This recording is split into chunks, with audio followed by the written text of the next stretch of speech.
নমস্কাৰ বন্ধুসকল, পুনৰ আপোনালোকক এই চেনেলটোলৈ স্বাগতম জনাইছোঁ। আজি এই ভিডিঅ'টো আন এটি টপিকৰ ওপৰত লৈ আনিছোঁ।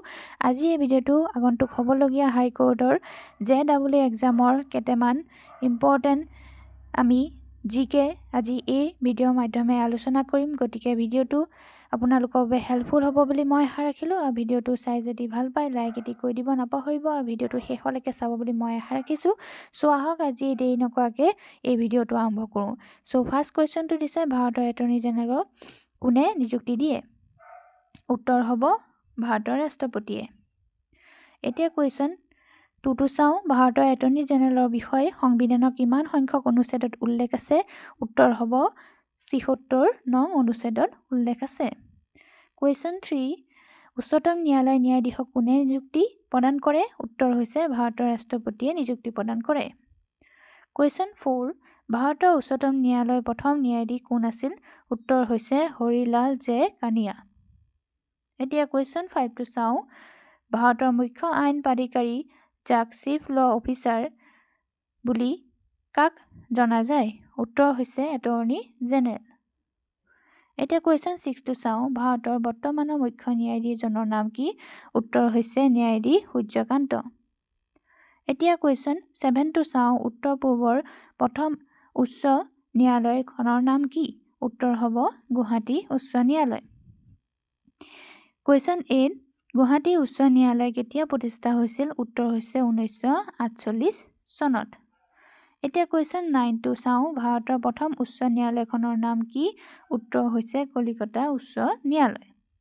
কলিকতা উচ্চ ন্যায়ালয় কেতিয়া প্ৰতিষ্ঠা হৈছিল বুলি কুৱেশ্যন 10টোত সোধা হৈছে। উত্তৰ হৈছে 1862 চনৰ 1 জুলাই তাৰিখে প্ৰতিষ্ঠা হৈছিল। এতিয়া কুৱেশ্যন 11, ভাৰতৰ প্ৰথম এটৰ্নি জেনেৰেল কোন আছিল?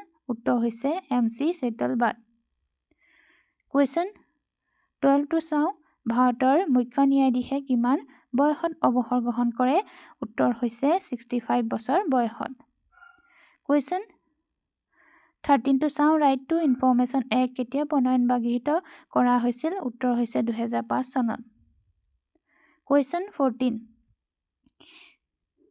14ত সুধিছে, ভাৰতৰ সংবিধানৰ কিমান সংখ্যক সংশোধনী অনুসৰি ভোটাধিকাৰৰ বয়স 18 বছৰ নিৰ্ধাৰণ কৰা হৈছিল? এতিয়া সংশোধনী হৈছে, উত্তৰ হ'ব 61 সংখ্যক সংশোধনী আইন 1988। এতিয়া কুৱেশ্যন 15টো চাওঁ। PILৰ সম্পূৰ্ণ ৰূপ কি? PILৰ ফুল ফৰ্ম হৈছে পাব্লিক ইণ্টাৰেষ্ট লিটিগেশ্যন। কুৱেশ্যন 16, উচ্চতম ন্যায়ালয়ৰ প্ৰথম মহিলা ন্যায়াধীশ কোন আছিল? উত্তৰ হ'ব ফাতিমা বিবি। কুৱেশ্যন 17টো সুধিছে, BBPATৰ সম্পূৰ্ণ ৰূপ কি? ইয়াৰ ফুল ফৰ্মটো সুধিছে। উত্তৰ হৈছে voter verified paper audit drill. এতিয়া কুৱেশ্যন 18টো চাওঁ। নীতি আয়োগৰ কেতিয়া গঠন হৈছিল? উত্তৰ হ'ব 2015 চনৰ 1 জানুৱাৰী তাৰিখে। কুৱেশ্যন 19, মুখ্য নিৰ্বাচন আয়ুক্তৰ কিমান বয়সত অৱসৰ গ্ৰহণ কৰে? উত্তৰ হ'ব 65 বছৰ বয়সত। এতিয়া কুৱেশ্যন 20টো চাওঁ। ভাৰতৰ সংবিধানত কেইটা অনুসূচী আছে? উত্তৰ হৈছে 12টা অনুসূচী আছে। এতিয়া কুৱেশ্যন 21টো চাওঁ। ভাৰতৰ উচ্চতম জলপ্ৰপাতটোৰ নাম কি? উত্তৰ হৈছে কুঞ্চিকাল জলপ্ৰপাত। এতিয়া 22 নম্বৰ কুৱেশ্যনটো চাওঁ। পানিপথৰ তৃতীয় যুদ্ধ কেতিয়া হৈছিলে? উত্তৰ হৈছে 1761 চনত হৈছিলে। 23 কুৱেশ্যন, পানিপথৰ তৃতীয় যুদ্ধ কাৰ কাৰ মাজত হৈছিল? উত্তৰ হৈছে আহমদ শ্বাহ আব্দালী আৰু মাৰাঠাসকলৰ মাজত হৈছিল।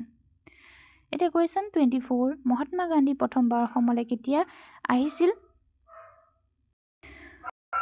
উত্তৰ হ'ব 1921 চনত। কুৱেশ্যন 25, কুৱেশ্যন 25ত কৈছে, ভাৰতৰ পক্ষী মানৱ বুলি কাক জনা যায়? উত্তৰ হ'ব ছালিম আলী। এতিয়া কুৱেশ্যন 26টো চাওঁ। লিপিকা নামৰ গ্ৰন্থখন কোনে ৰচনা কৰিছিল? উত্তৰ হৈছে ৰবীন্দ্ৰনাথ ঠাকুৰ। কুৱেশ্যন 27, সূৰ্য সিদ্ধান্ত নামৰ গ্ৰন্থখন কোনে ৰচনা কৰিছিল? আৰ্যভট্ট। কুৱেশ্যন 28, ভাৰতৰ বৃহত্তম ৰাষ্ট্ৰীয় উদ্যানখনৰ নাম কি? উত্তৰ হৈছে কাজিৰঙা ৰাষ্ট্ৰীয় উদ্যান।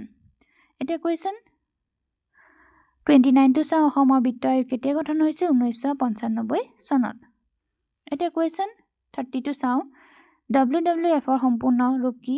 উত্তৰ হ'ব World Wide Fund for nature.